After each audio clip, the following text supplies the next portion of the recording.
নমস্কার বন্ধুরা, শতাব্দীসের আরও একটা মিনি ব্লগে আপনাদের সবাইকে স্বাগত জানাই। আজকে 4 জুলাই শুক্রবার। স্কুল থেকে এসেই একটা জায়গায় যাওয়ার তোড়জোড় করছি। আজকে গুঞ্জার স্কুলের অ্যানুয়াল প্রাইজ ডিস্ট্রিবিউশন সেরিমনি হচ্ছে সায়েন্স সিটি অডিটোরিয়ামে। 5:30টায় পৌঁছবার কথা, কিন্তু স্কুল থেকে বেরোতেই একটু দেরি হয়ে গেছে। আর রাস্তায় নামতে না নামতেই আকাশ জুড়ে পুরো বৃষ্টি শুরু হলো। নির্দিষ্ট জায়গায় গাড়ি পার্কিং করে আমরা তাড়াতাড়ি চাইছি যাতে ভেতরে ঢুকতে পারি, কিন্তু সায়েন্স সিটি অডিটোরিয়ামে পৌঁছে বুঝলাম একা আমরাই নই, আমাদের মতো আরও বেশ কিছু মা বাবাই আজকে কোনো না কোনো কারণে নির্দিষ্ট জায়গায় নির্দিষ্ট সময়ে পৌঁছতে আমরা দেরি করে ফেলেছি। যখন ভেতরে ঢুকলাম তখন দেখলাম অলরেডি ছাত্রছাত্রীদের পুরস্কার দেওয়া শুরু হয়ে গেছে। আমার মেয়ে আজকে ওদের এই প্রোগ্রামে একটা ডান্স পারফর্ম করবে। ও স্পিরিট ওয়ার্ল্ড এই একটা গ্রুপের অন্তর্গত একটা নাচ করবে। আপনাদের সাথে ওদের প্রোগ্রামের কিছু ঝলক শেয়ার করছি।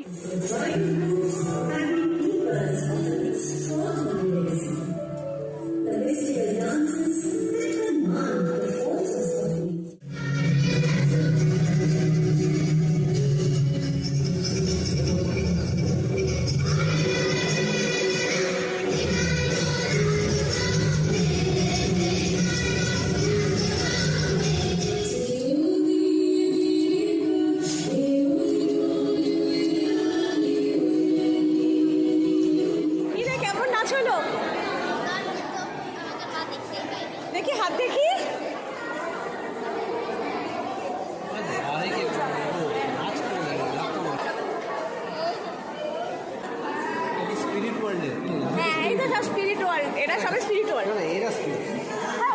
অনুষ্ঠান শেষ হতে হতে প্রায় 8:30 পৌনে 9টা বেজেই গেল।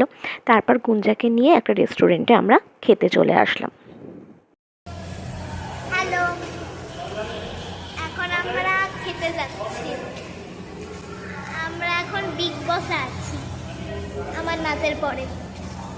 গুঞ্জার সাথে কাটানো এই সন্ধেবেলাটা আমাদের কাছে খুব মূল্যবান ছিল। ওকে প্রোগ্রাম করতে দেখে আমাদের আরও বেশি ভালো লাগছিল। আপনারা আশীর্বাদ করবেন ও যেন জীবনে অনেক বড় হতে পারে, মানুষের মতো মানুষ হতে পারে। মেয়েটার খুব খিদে পেয়ে গিয়েছিল, খাবারের জন্য ওয়েট করতে করতে নিজেই থালার ওপর নানান রকম আঁকিবুকি শুরু করে দিয়েছিল। খাবার দাবার শেষ করে আমরা তারপরে বাড়ি ফিরে এসেছিলাম। বন্ধুরা, এই ছোট্ট ভ্লগটা যদি আপনাদের ভালো লেগে থাকে তাহলে প্লিজ কমেন্ট সেকশানে অবশ্যই তা জানাবেন। ভিডিওটাকে লাইক করে আমাদের পাশে থাকবেন। খুব তাড়াতাড়ি ফেরত আসছি আরও একটা ব্লগ নিয়ে। প্রত্যেকে ভালো থাকবেন। আর চলি তাহলে।